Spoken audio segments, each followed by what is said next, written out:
If someone had told you even 10 years ago that you could be indicted by the federal government and go to prison for 10 years for making fun of Hillary Clinton on social media, you would not have believed it. It's a free country. We have free speech. But it turns out not only is that possible, it is likely to become much more common because the actual war is over information. One of its first casualties is a man called Doug Mackey, who during the 2016 election made fun of Hillary Clinton on Twitter, and then a few years later found himself the subject of a federal raid, an indictment, and then a conviction.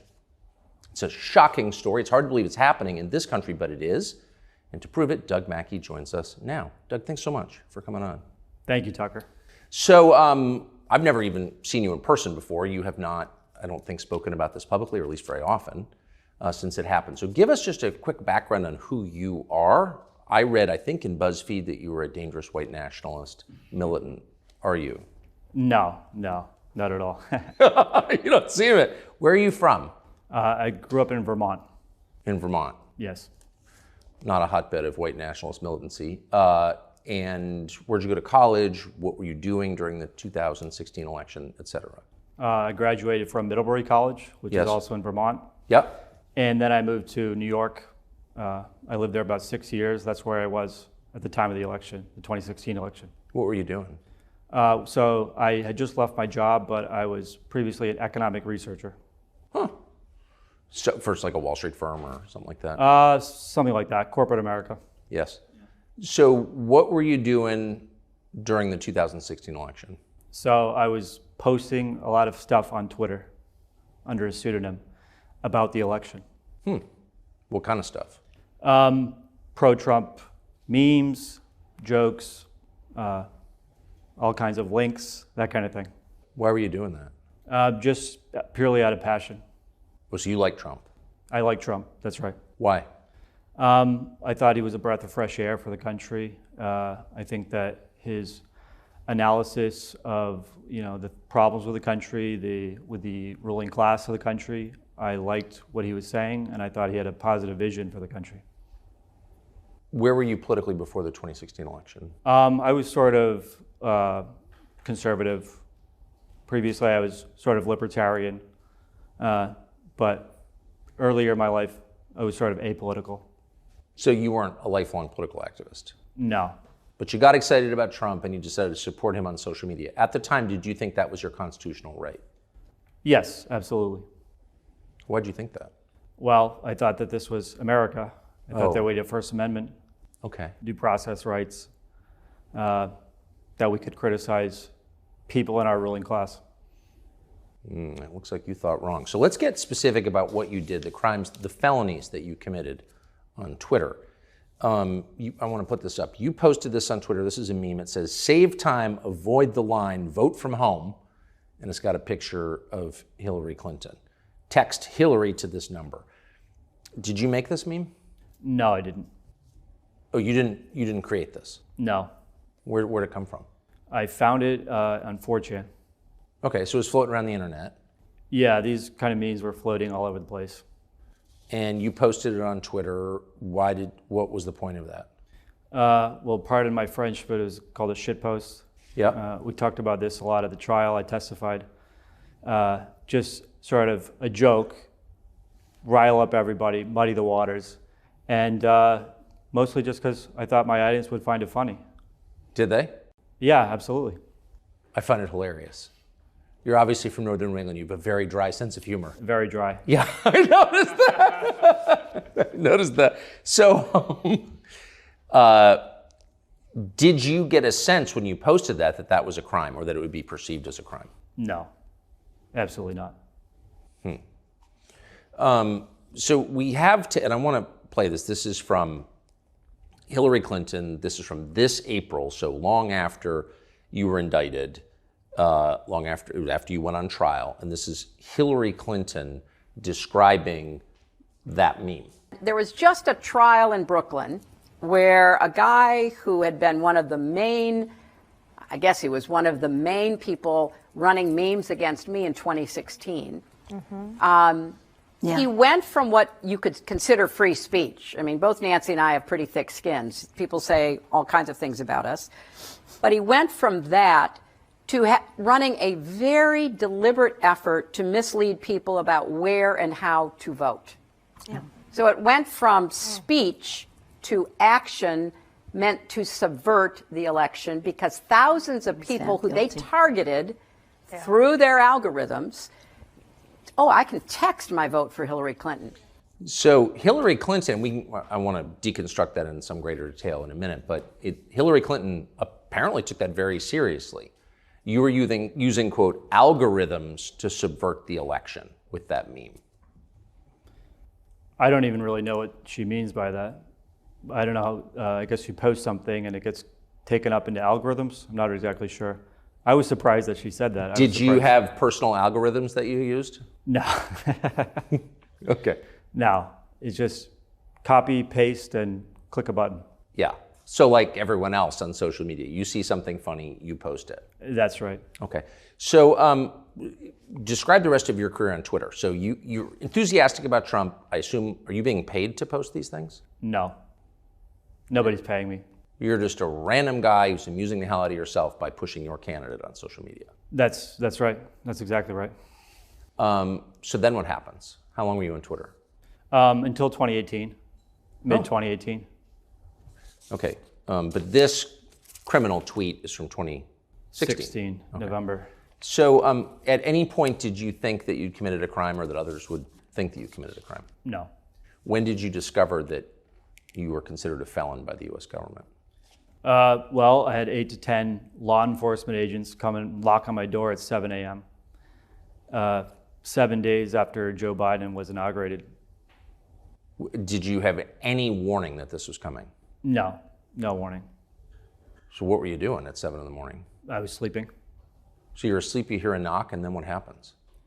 And then the FBI, are you Doug Mackey? Yes.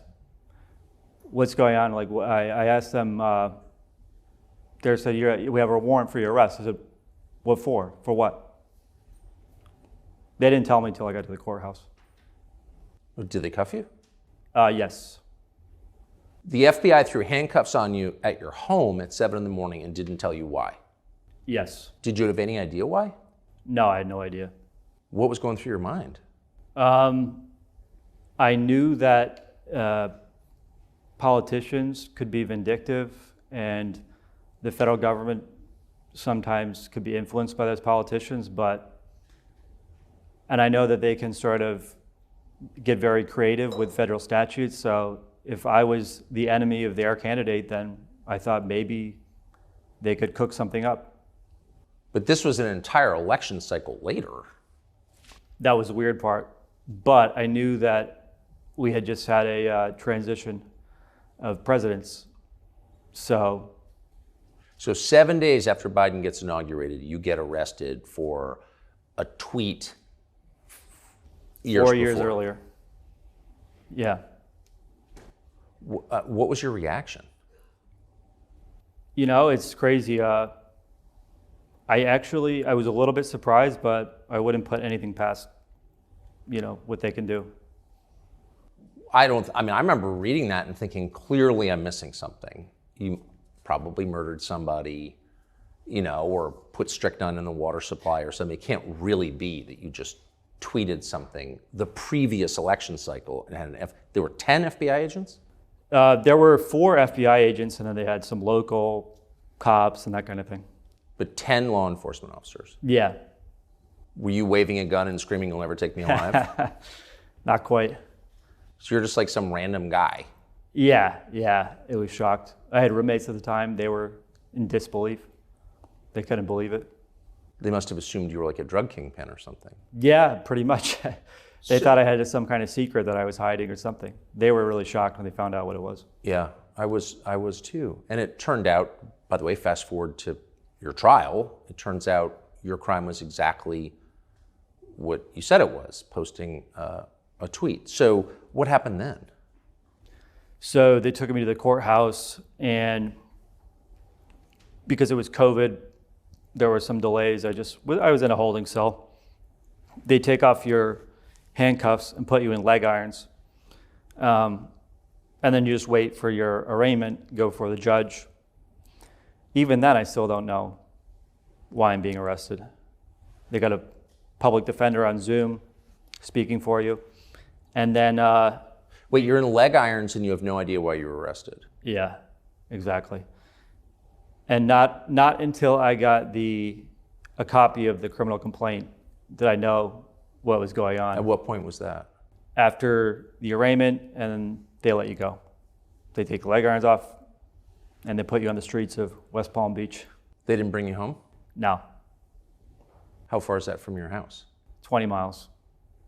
But the worst part is I was gonna bring my phone, my wallet, so I could call a friend or take a taxi home.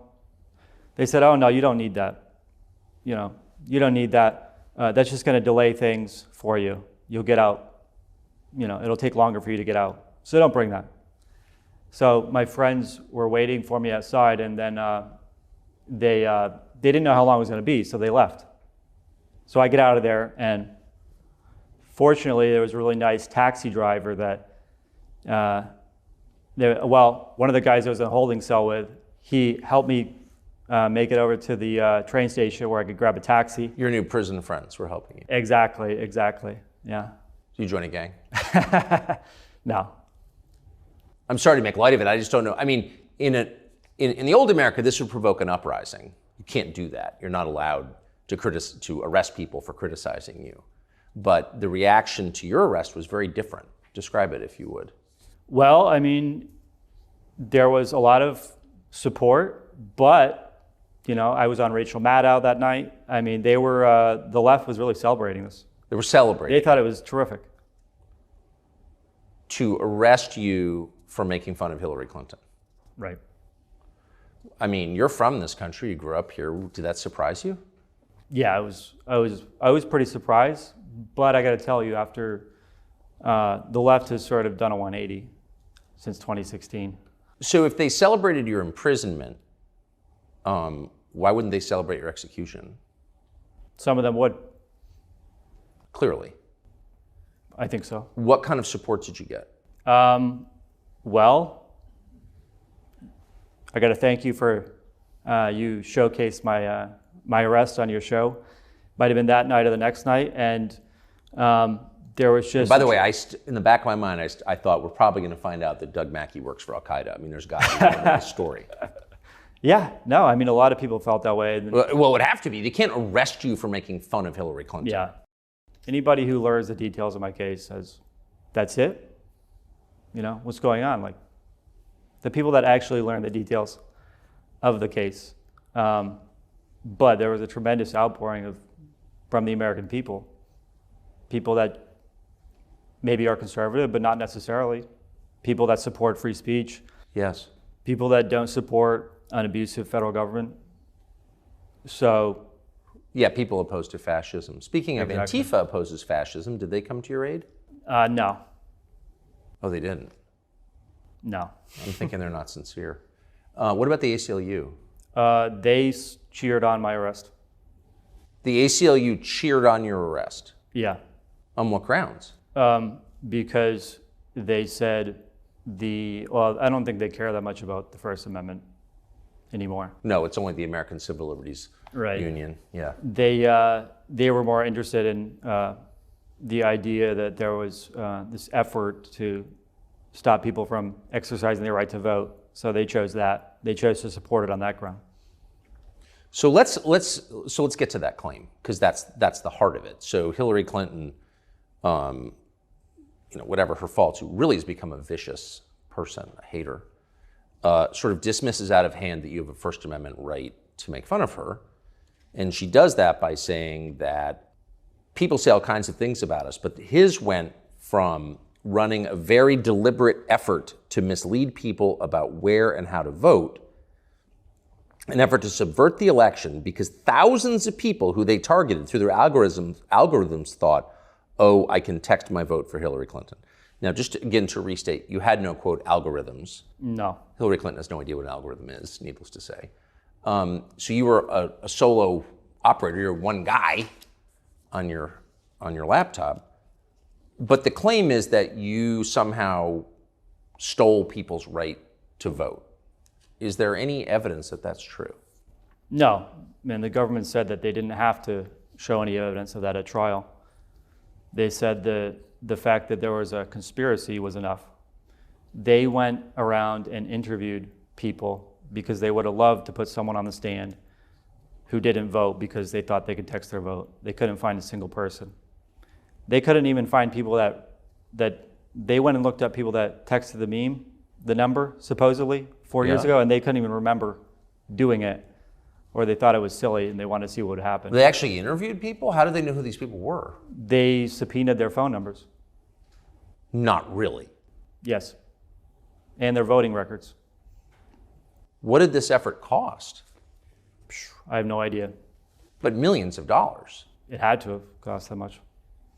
So the government couldn't find a single person whose vote was, as Hillary Clinton said, subverted by your tweet. No, and they looked very hard. How is it a conspiracy? So there were some group chats where people were creating these memes. Yes. And I was a member of some of them. Some of them I wasn't even a member of.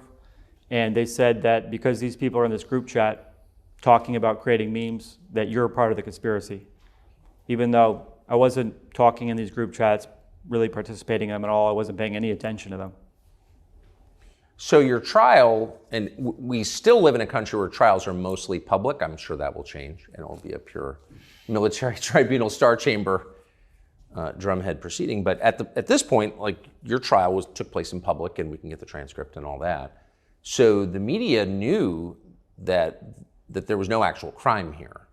Did anybody from the Associated Press or NBC News or the Washington Post, the New York Times, re-examine this case or take a close look at the case and say, wait a second, the guy didn't do anything? Not that I'm aware of. And these are crimes for which you could have spent 10 years in prison. Right. It felt to me like the media were cheerleading your prosecution. Oh yeah, definitely. Some of them. By calling you a bigot. Absolutely. Huh. I don't think you are a bigot, I assume. But even if you were, that you're allowed to have your own views, correct? Right, yeah. No, I'm not a bigot, but like I said, this is America. Right. So why did you get convicted? So I got convicted. That's a great question. They basically put 12 people in a courthouse in Brooklyn and say, it's up to you to decide whether this meme was satire or whether it was an effort to trick people out of voting. So they get to decide. 12 people, they can drag you into a courthouse anywhere in the country because they say, since it's tweets, they go over wires, so they can charge this crime wherever they please. So if you post a joke on the internet, a prosecutor could be the most conservative district or the most liberal district in America can drag you in and put you in front of 12 people who are going to decide whether you were joking. They're going to decide what your intent was. Did you think you were going to be acquitted? To be honest with you, no. I thought maybe the jury would hang, but I didn't think we would get 12 jurors voting for acquittal. Do you have any idea why they voted to convict?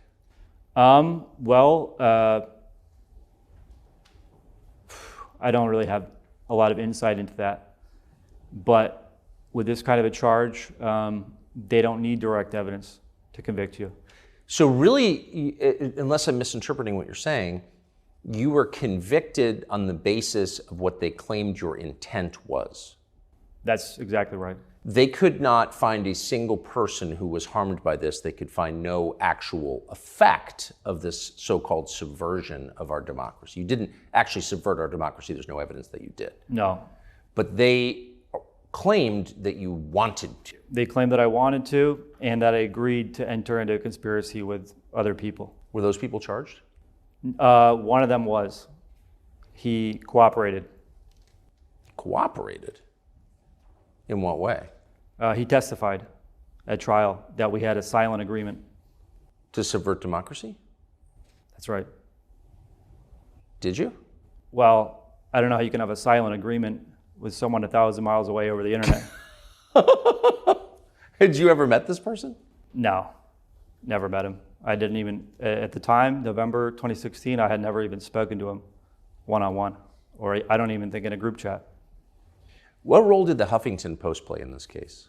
So I was posting pseudonymously, so they doxed me in 2018. So you were not using your real name, as That's right. many people don't, both on the internet and in literature. And a Huffington Post reporter decided to reveal your true identity. Yes. Who was the reporter? Luke O'Brien. Luke O'Brien. How did he find out who you were? Just through some, basically, people that leaked my name to him, basically. Huh. Disgruntled people, or whatever you want to call it. So because Luke O'Brien did this, you were arrested and faced 10 years in prison. Oh yeah, absolutely. I mean, their criminal complaint basically was just using what Luke O'Brien did.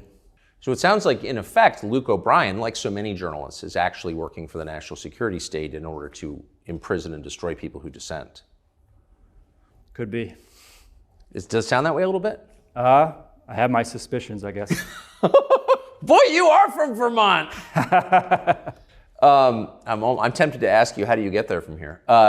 You have a right to be anonymous on the internet, obviously. Luke O'Brien's supposed to be like a reporter or something, and he's spending his time trying to discover your identity because he doesn't like your politics. What was the effect, other than the federal indictment, of being doxxed by the Huffington Post?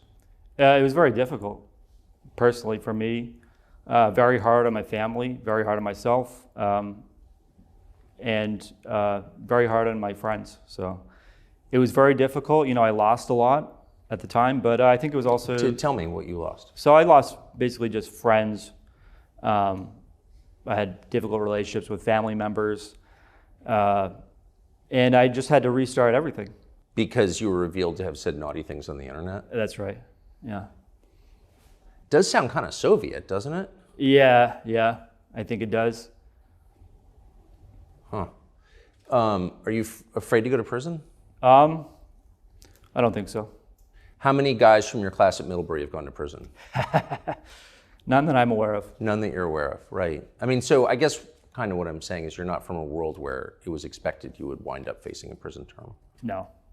How has this changed your view of the United States? Well, I don't know if that we're a free country. I'm not sure. I have my doubts, like I said.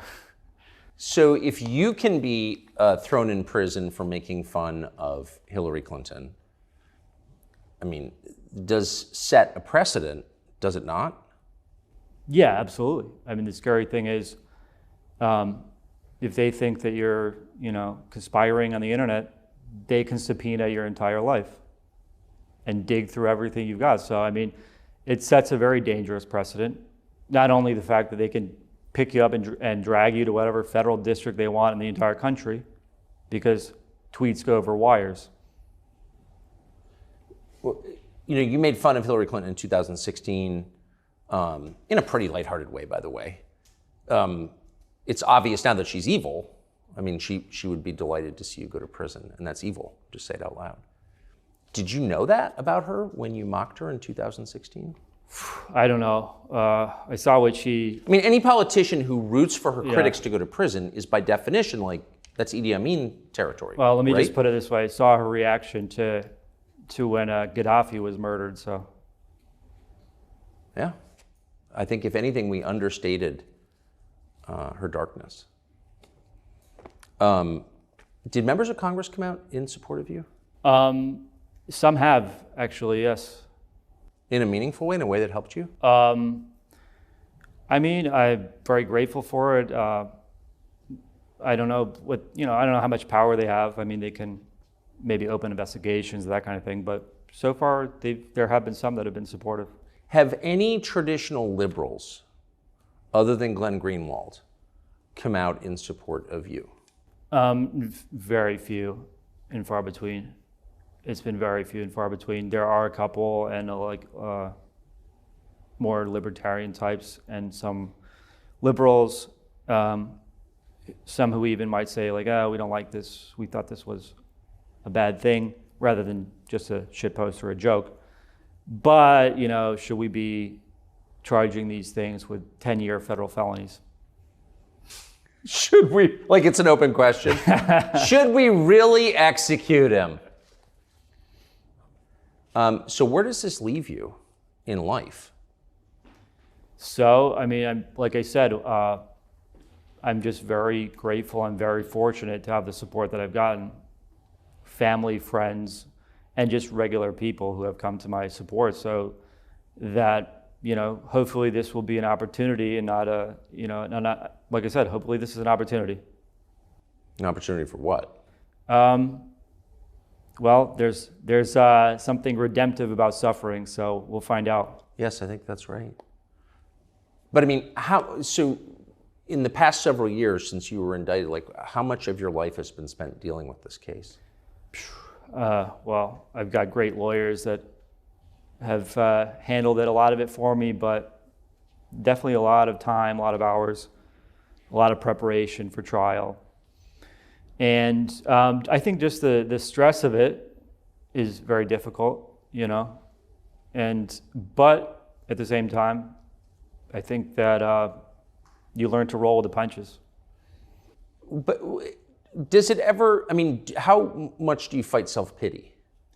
To be honest with you, I don't like self-pity. Good. Doug Mackey, good luck. Thank you. We're definitely rooting for you. And I'm sorry on behalf of the country that you had to go through this. It's just one of the worst things I've ever seen. Thank you very much. Thank you very much. Thank you. Please subscribe